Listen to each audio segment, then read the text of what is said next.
Corona vaccine Bharat में अगले साल जनवरी से लगनी शुरू हो जाएगी। कई देशों ने तो वैक्सीनेशन की प्रक्रिया शुरू कर दी है, लेकिन एक तरफ जहां दुनिया इस वैक्सीन के इजाद होने की दुआ मांग रही थी, वहीं इसे लेकर तमाम अफवाहों का बाजार भी काफी गर्म हो गया है। वैक्सीन को लेकर तरह तरह की अफवाहें दुनिया भर में चल रही हैं। आलम यह है कि काफी संख्या में लोग इसे लगवाने से डरने लगे हैं।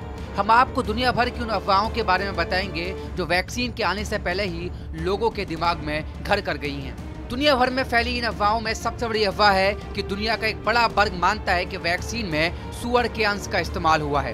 ज्यादातर मुस्लिम देश इस वैक्सीन को लेकर हिचक रहे हैं क्योंकि इस्लाम में सूअर हराम होता है। दुनिया भर में फैली दूसरी सबसे बड़ी अफवाह यह है कि लोगों का मानना है कि कोरोना वैक्सीन में मरकरी तत्व का इस्तेमाल किया गया है। लोगों का मानना है कि मरकरी का ज्यादा मात्रा में इस्तेमाल घातक साबित हो सकता है। वहीं एक्सपर्ट ने इस बात से इनकार किया है। उनका कहना है कि वैक्सीन को तैयार करने में घातक तत्वों के इस्तेमाल से बचा गया है।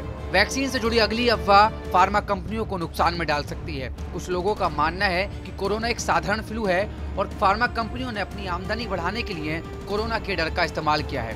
दुनिया भर में चल रही इन अफवाहों के बीच भारत में कुछ अलग तरह की अफवाहें हैं। अगर हम यूपी की बात करें तो वहाँ कुछ जगहों पर मुस्लिम समुदाय वैक्सीन लगवाने को लेकर साफ इनकार कर रहे हैं। लोगों का कहना है कि अभी तक उनके यहाँ किसी मौलाना या उलेमा ने कोरोना वैक्सीन को लेकर कोई फतवा नहीं किया है।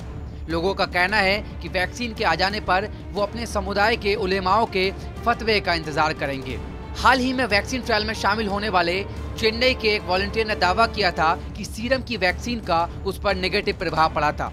इस खबर के बाद स्वाभाविक है कि भारत में लोग इस कारण से भी वैक्सीन लेने से बचना चाहेंगे। वहीं देश में एक ऐसा वर्ग भी है जो ये मानता है कि कोरोना वैक्सीन को बहुत जल्दी में बनाया गया है। उनका मानना है कि शुरुआती दौर में बनाई गई वैक्सीन बेअसर होगी। इसी अफवाह के चलते ये वर्ग वैक्सीन लगवाने में हिचक रहा है। आपको बता दें कि ऐसा पहली बार नहीं है जब किसी वैक्सीन को लेकर ऐसी अफवाहें हों। साल 2000 के आसपास यूपी के मुस्लिम समुदाय के बहुत से लोगों ने पोलियो का टीका लगवाने से इनकार कर दिया था।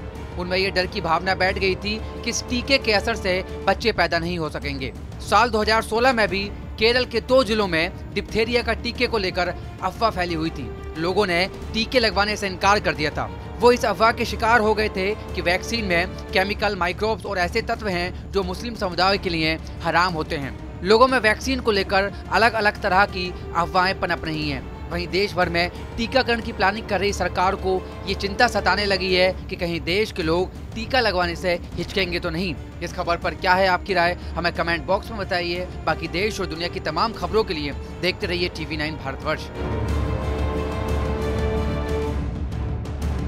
न्यूज़ टॉप 9 रोज सुबह 7 बजे और शाम 7 बजे सिर्फ TV9 भारतवर्ष पर।